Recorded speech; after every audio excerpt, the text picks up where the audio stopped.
એક તરફ જ્યાં થોડા સમય પહેલા પાકિસ્તાની મંત્રીઓ ભારતને પરમાણુ બોમ્બની ધમકીઓ આપી રહ્યા હતા, ત્યાં આજે દેશમાં વધતી મોંઘવારીએ તેમની આંખોમાં આંસુ લાવી દીધા છે. મંત્રી શેખ રશીદે અગાઉ ધમકી આપી હતી કે પાઉં ભરના બોમ્બ કોના માટે રાખ્યા છે, પરંતુ હવે ટામેટાની કિંમતોએ પાકિસ્તાની નેતાઓને સંસદમાં વિલાપ કરવા મજબૂર કર્યા છે. આજે પાકિસ્તાનમાં એક ટામેટાની કિંમત ₹75 સુધી પહોંચી ગઈ છે. પાકિસ્તાનમાં જીવન જરૂરિયાતની વસ્તુઓ આસમાને છે. છેલ્લા એક મહિનામાં ટામેટાની કિંમતમાં 400%નો જબરદસ્ત ઉછાળો આવ્યો છે, જેના કારણે ટામેટાનો ભાવ ₹600 પ્રતિ કિલો અને એક ટામેટું ₹75માં વેચાઈ રહ્યું છે. સંસદમાં પણ આ મામલે ભારે હોબાળો ચાલી રહ્યો છે, જ્યાં એક સાંસદે તો વ્યંગમાં ટામેટા ખરીદવા માટે લોનની માંગણી કરી.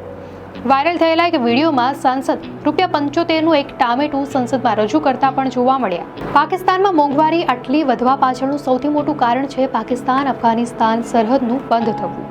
11 ઓક્ટોબરથી હવાઈ હુમલાઓ બાદ બંને દેશો વચ્ચેનો વેપાર સંપૂર્ણપણે ઠપ થઈ ગયો છે. ભારતથી આયાત બંધ થયા બાદ પાકિસ્તાન ટામેટા માટે અફઘાનિસ્તાન પર નિર્ભર હતું, જે સપ્લાય હવે તૂટી ચૂકી છે.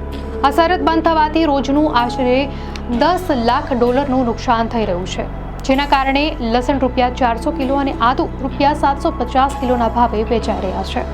દર્શક મિત્રો, આવી જ નવી માહિતી માટે ધ લોકસત્તા ચેનલને સબસ્ક્રાઇબ કરો.